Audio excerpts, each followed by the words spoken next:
UPSC civil service എക്സാമിനേഷന് English proficiency ആവശ്യമാണോ? മലയാളം മീഡിയത്തിൽ പഠിച്ച ഒരു സ്റ്റുഡന്റിന് UPSC സിവിൽ സർവീസ് എക്സാമിനേഷൻ പാസ്സാകാൻ സാധിക്കുമോ?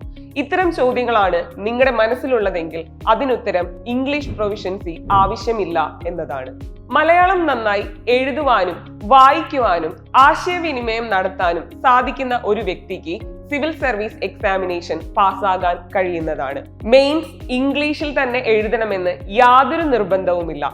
ഏതൊരു റീജിയണൽ ലാംഗ്വേജിലും, അതായത് മലയാളത്തിലും UPSC മെയിൻസ് പരീക്ഷ എഴുതാവുന്നതാണ്. മാത്രമല്ല UPSC ഇന്റർവ്യൂ നമുക്ക് മലയാളത്തിൽ നൽകാവുന്നതാണ്. UPSC മെയിൻസിലെ ഒരു ക്വാളിഫയിങ് പേപ്പർ കൂടെയാണ് ഇംഗ്ലീഷ്. അതിന് വെറും 25% മാർക്ക് കരസ്ഥമാക്കുന്ന ഒരു വ്യക്തി UPSC മെയിൻസ് ക്വാളിഫൈ ചെയ്യുന്നു. അതിൽ വരുന്ന ചോദ്യങ്ങൾ 10+2 ലെവലിൽ ഇംഗ്ലീഷ് ഭാഷ കൈകാര്യം ചെയ്തിട്ടുള്ള ഒരാൾക്ക് എഴുതാൻ കഴിയുന്നതാണ്. ഈ കഴിഞ്ഞ വർഷങ്ങളിൽ UPSC civil service examination clear ചെയ്തിട്ടുള്ള വ്യക്തികളുടെ ഇന്റർവ്യൂസോ ടോക്സോ നിങ്ങൾ കണ്ടിട്ടുണ്ടെങ്കിൽ അതിൽ നിന്ന് നിങ്ങൾക്ക് മനസ്സിലായി കാണും മലയാളം മീഡിയത്തിൽ പഠിച്ച സാധാരണക്കാരായ കുട്ടികൾക്കും ഈ ഒരു എക്സാം ഈസിലി പാസ്സാവാം എന്നുള്ളത്.